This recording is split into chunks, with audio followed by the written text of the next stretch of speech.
Thank you very much. Now we move on to Mr. Gegamyan from Armenia. The floor is yours. Я хочу выразить в первую очередь благодарность госпоже Вилли Аликнайте Абрамикене за очень взвешенный доклад.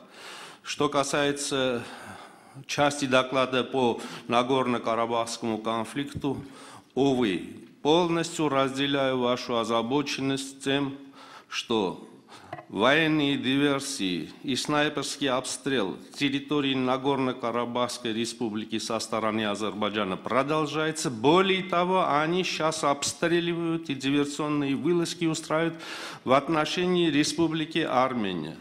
Это во многом связано с той воинственной риторикой, которая звучит с уст высшего азербайджанского руководства. В частности, совершенно недавно, в апреле 2012 года, на заседании Евронест президент Азербайджана Ильхам Алиев назвал армян фашистами.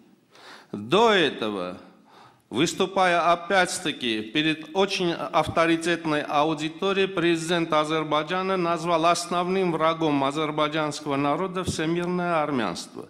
Естественно, после подобных воинственных изречений надо было ожидать и военных диверсий, и снайперского обстрела. А это все, на наш взгляд, является следствием двойных стандартов, которые применяют, увы, международные организации при оценке конфликта. В частности, почему-то из документа в документ упоминается лишь один из трех основных принципов урегулирования Нагорно-Карабахского конфликта, а два столь важных принципа, которые говорят о принципе неприменения силы и угрозе применения силы, а также право народов на самоопределение, почему-то игнорируются азербайджанской стороной и, увы, не находят свое отражение в документах соответствующих международных организаций. Вот почему армянская делегация в проект резолюции по докладу госпожи Абрамикене внесла поправку, учитывающую также и два других принципа, которые были изложены президентами России, США и Франции в Аквильском документе, в Мускоке, в Довиле и недавно в Лос-Кабосе. А именно надо обязательно включать в эти документы принцип неприменения силы и угрозы силой, а также право народов на самоопределение. Армянская сторона изначально и устами своего президента, национального героя Арцаха Сержа Азатовича Сарксяна, говорила о абсолютной приверженности армян и Армении и народа Нагорного Карабаха к мирному урегулированию Нагорно-Карабахского конфликта в соответствии с тремя принципами, изложенными в совместных заявлениях президентов стран Минской группы ОБСЕ. Спасибо.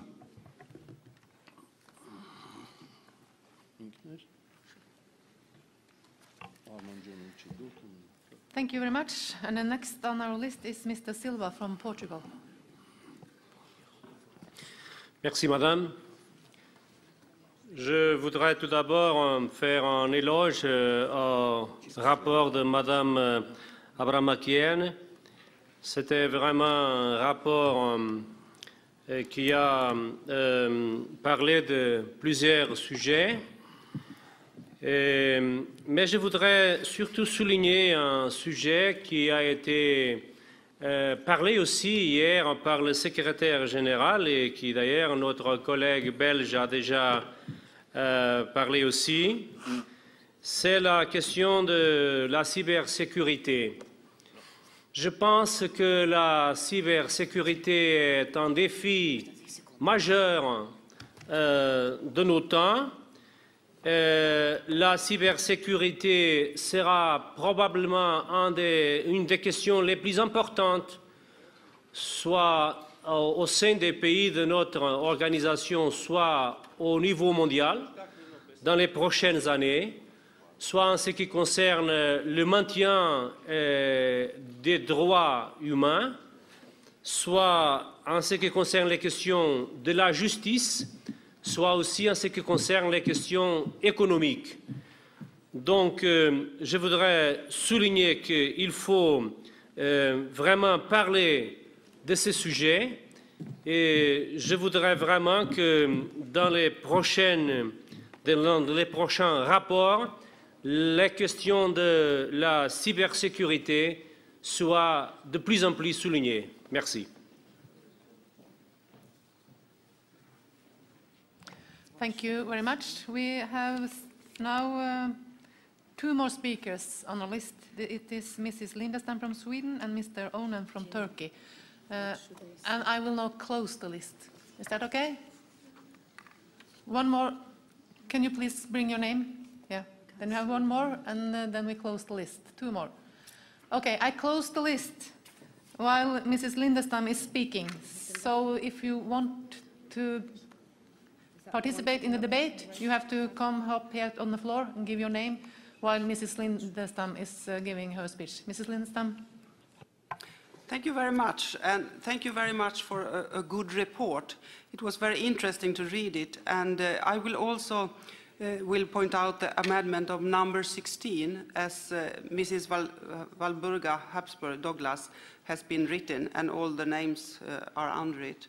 It will appoint a special representative of Central Asia, and I think after listening to this debate, I think it's very necessary to have a special appointed in those areas, because as a parliamentarian, it's very hard to continue to know what's happening over there. And if we have a special representative, we can easily read and talk to anyone who is doing that. So I will push forward this amendment. Thank you.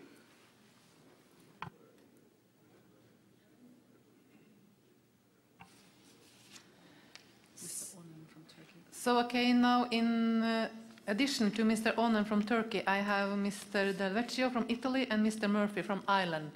And then I'll close the list. Yeah, and Kazakhstan. And one from Kazakhstan. Yeah, bring the names, so we will add one from Kazakhstan also. And then the list is closed. Okay, Mr. Onen, Turkey. The floor is yours. Thank you, Mr. Chairwoman. With the reference to some remarks that was made during this meeting, I would like to point out that Turkey respects the institutional structures of the European Union. On the other hand, Turkey's relations with the EU presidency is frozen when the Greek Cypriot assumed the presidency, because we don't recognize the Greek Cypriot administration. Also, I would like to add that the current situation results from the political miscalculation and mistake made in 2004 enlargement. Thank you.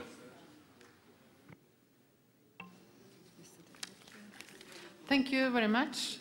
And the next on our list is Mr. Del Vecchio from Italy. The floor is yours.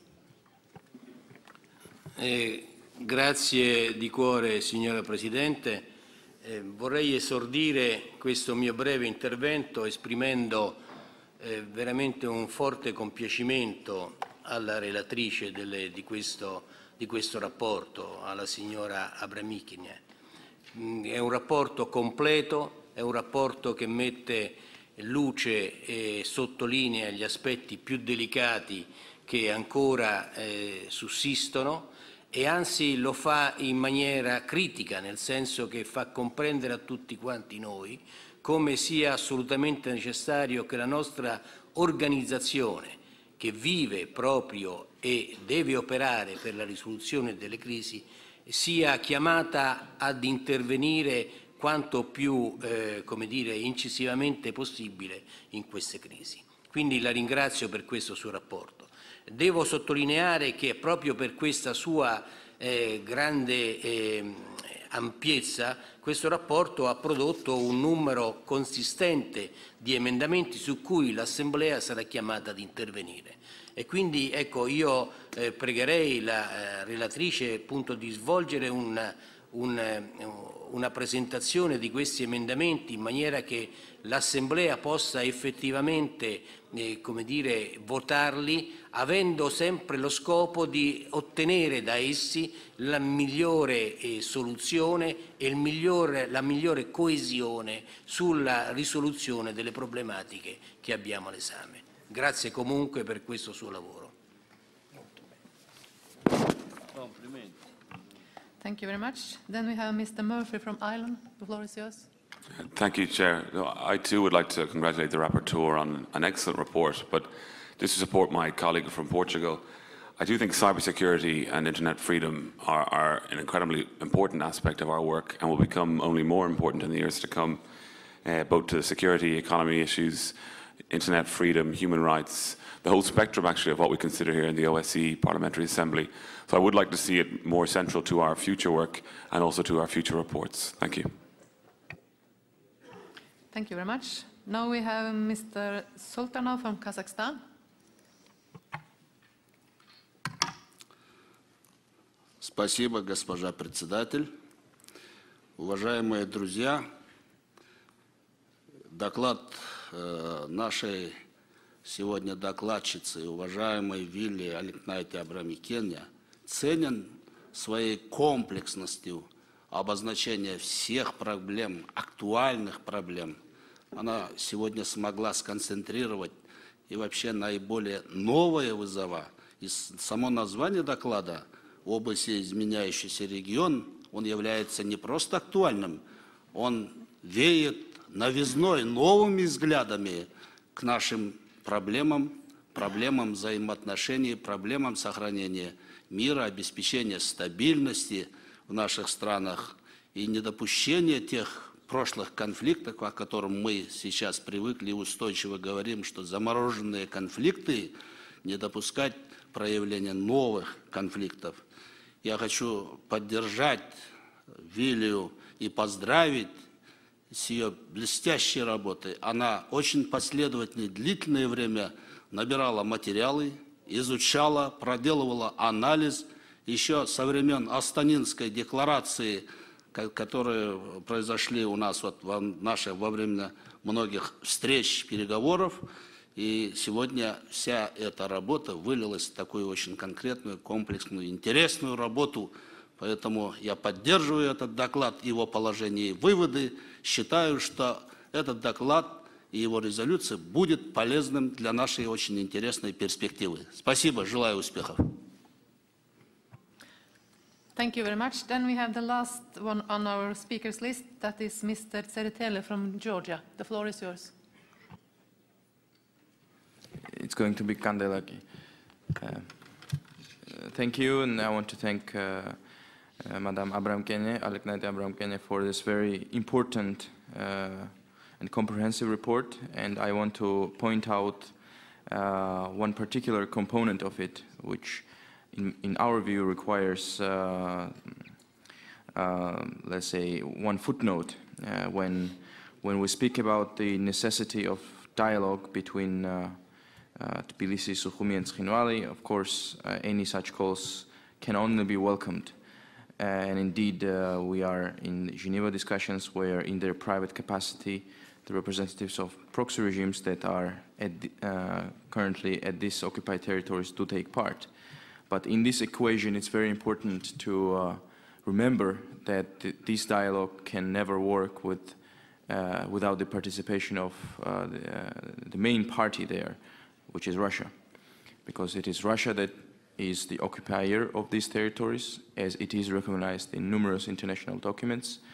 And in the end, this is a conflict between Georgia and Russia. So we thought that this extremely important element in this equation had to be pointed out. Thank you.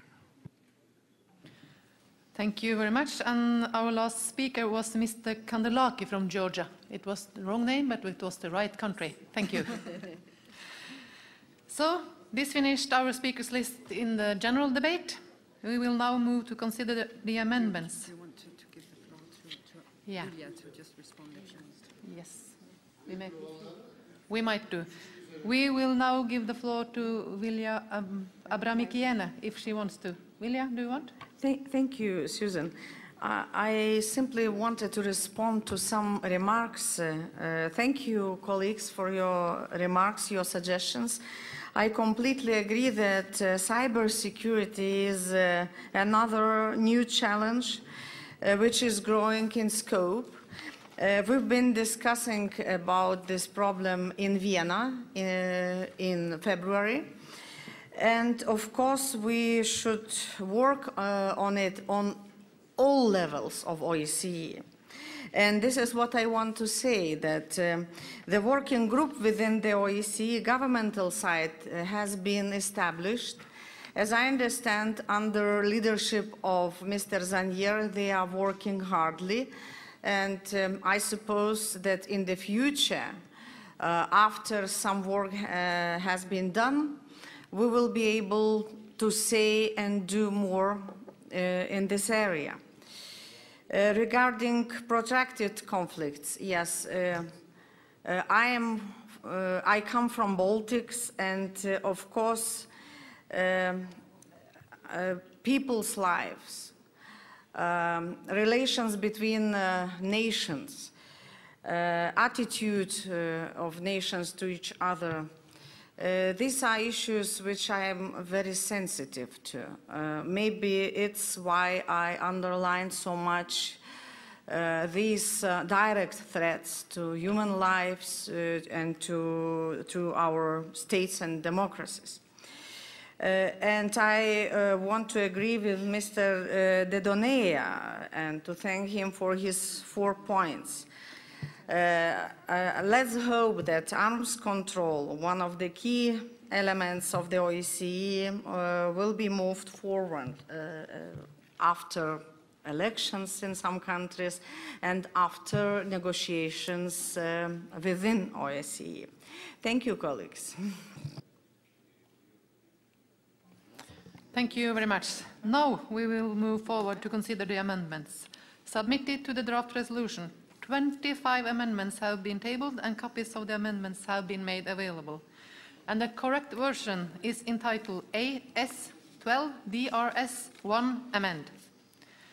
And I also would like to remind you that we are supposed to be finished at 11 o'clock, but that is entirely up to you. But in light of number of amendments, I shall have to impose strict limits on speaking time. I shall therefore allow the proposer of the amendment or amendments to speak for maximum of 1 minute. And I shall then allow the same time to an opponent of the amendment, and I shall then ask the sponsor of the draft resolution, Mrs. Abramikiene, for her opinion. And following that, I shall put the amendment to the vote. Is that clear? 1 minute, okay?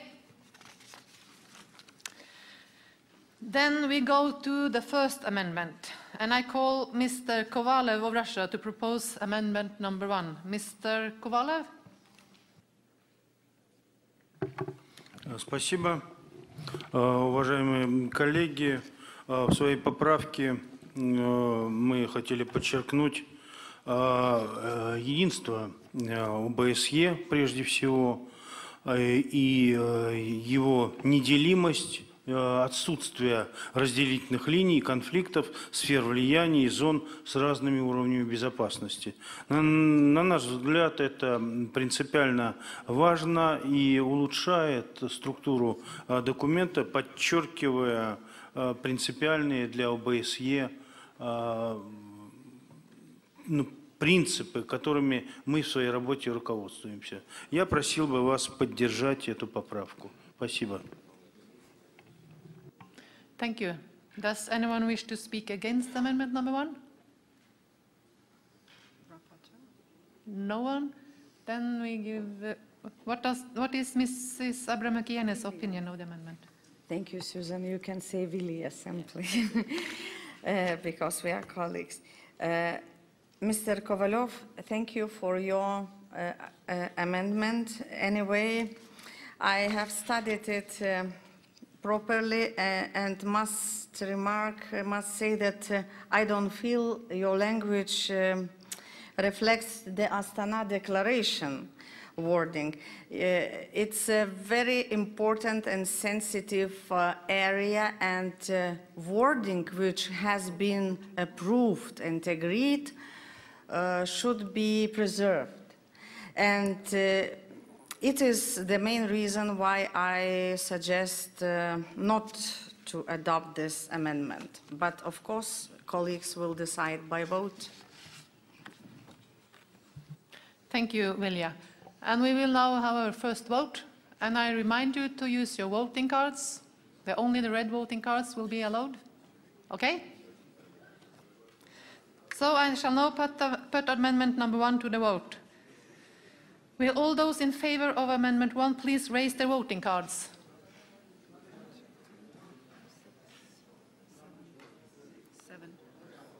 Will all those against please raise their voting cards?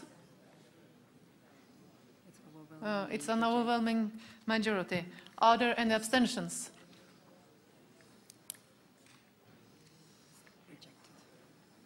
Yes. Amendment number 1 is defeated.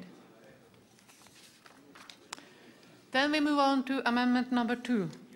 I call Mr. Onan of Turkey to propose amendment number 2. Mr. Kulkuloğlu from Turkey. Thank you, Mr. Chair. The Vienna document not only needs a meaningful update, but also better implementation in its zone of application. A poor implementation will negatively affect the process of modernization. Therefore, it is both relevant and important to underline in the text the need of improvement in implementation. A substantive modernization of the Vienna document can be done through various amendments. Indeed, some participating states have already tabled some proposals in Vienna, and these proposals are being discussed at the FSC. However, the current wording is selective in referring these proposals. Our suggestion offers a more comprehensive reference in this regard. Thank you. Thank you very much. Does anyone wish to speak against Amendment 2? No one? What is Vilja's opinion of the amendment? I want only to thank to our colleague, and I completely agree with it. Thank you. Then I shall now put amendment number 2 to the vote. Will all those in favor of amendment 2 please raise the voting cards?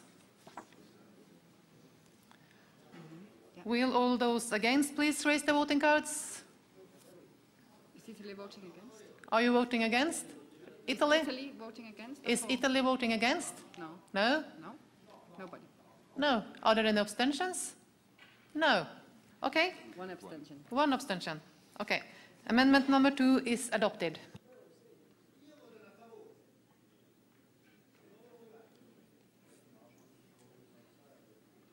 So we go on to amendment number 3. I call Mr. Guminsky of Belarus to propose amendment number 3.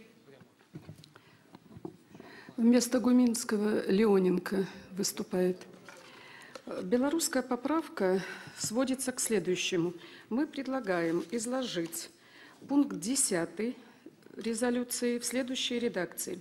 Призывает дать новый старт переговорам по укреплению и модернизации режима контроля над обычными вооружениями в Европе и настоятельно рекомендует всем странам-участницам выполнять свои обязательства и обязанности в области контроля над вооружениями и мер укрепления доверия и безопасности. Чем обоснована такая поправка? Сегодня речь идет о модернизации и укреплении режима контроля над обычными вооружениями в Европе в целом, а не сугубо о переговорах по ОБСЕ. На зимнем заседании в Вене в феврале этого года это неоднократно отмечалось в выступлениях. Одним из ключевых элементов, мы считаем, концепции неделимой безопасности государств-участников ОБСЕ является создание системы взаимосвязанных юридических и политических обязательств в области контроля над вооружениями и мер укрепления доверия и безопасности. Thank you. Does anyone wish to speak against amendment number 3? No. So what is Vilja's opinion of the amendment? My original text in paragraph 10 refers to CFE treaty. And your amendment, colleagues from Belarus, is taking out this reference to the CFE treaty. Even during our discussion, we've got some accents, some wish to move forward the negotiations on CFE treaty. So I would suggest not to adopt this. Thank you. I shall now put amendment number 3 to the vote. Will all those in favor of Amendment 3 please raise their voting cards?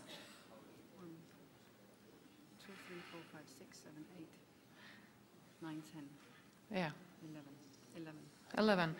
Will all those against please raise their voting cards? It's defeated. Are there any abstentions? There are some abstentions. Yes, thank you. Amendment number 3 is defeated.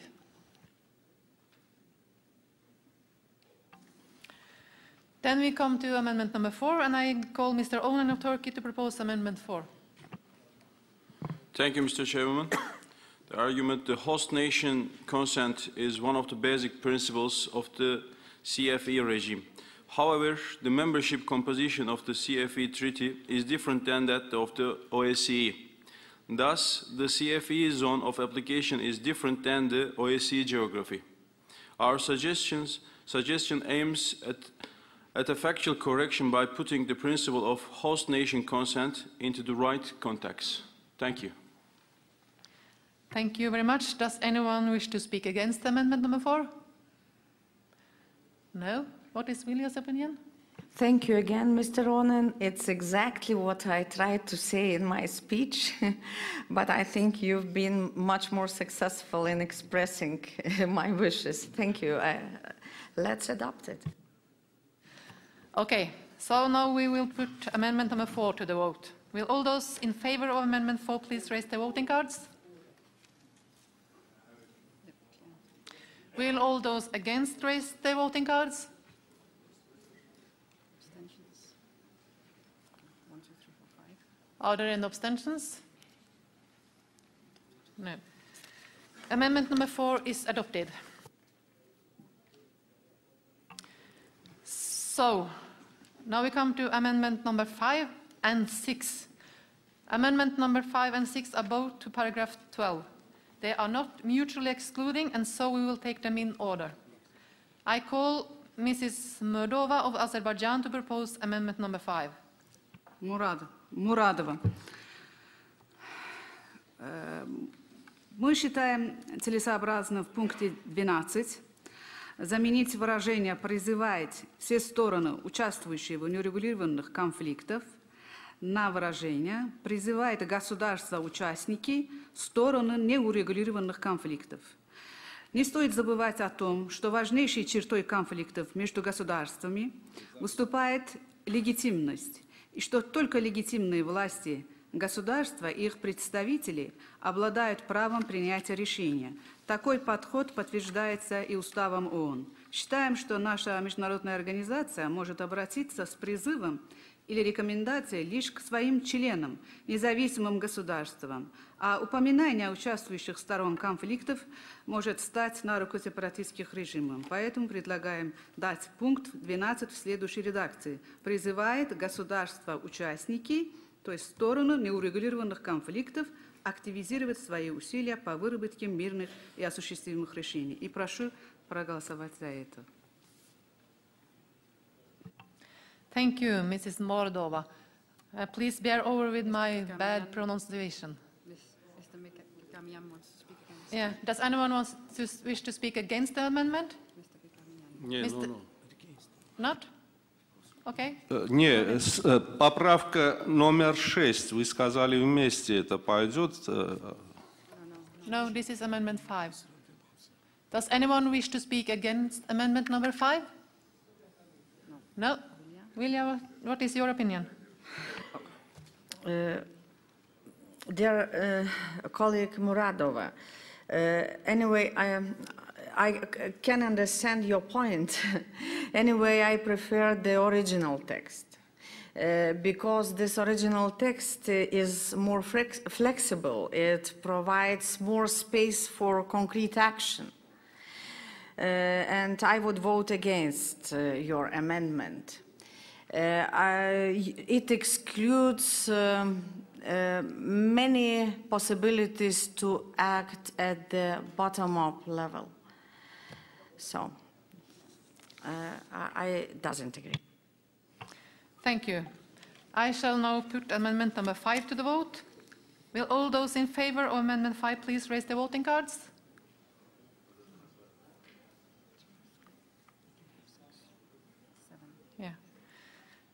Will all those against raise the voting cards? Abstentions? Okay. Amendment number 5 is defeated.